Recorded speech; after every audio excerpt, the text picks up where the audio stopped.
Assalomu alaykum hurmatli kuzatuvchilar. Bugun bozordan tayyorlangan sendvich panellari haqida qisqacha gaplashib o'tamiz. Ya'ni tayyor mahsulot holatigacha o'tib keladigan jarayonlarni birgalikda ko'rib chiqamiz.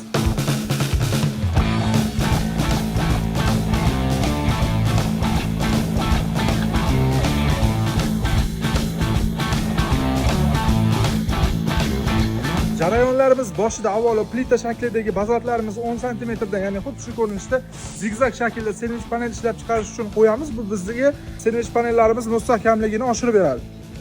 Avval aytib o'tganimdek, ikki tarafdan polimerli listlar bilan duv komponentli kley yordamida sendvich panellarimiz ishlab chiqarish jarayoni.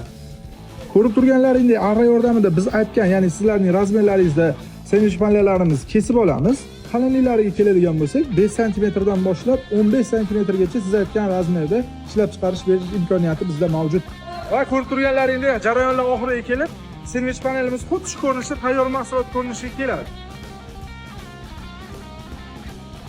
Jarayonlar bilan tanishib o'tdik. Nomer qoldirib qo'yaman. To'liq ma'lumot va buyurtma uchun bemalol qo'ng'iroq qilishlaring mumkin.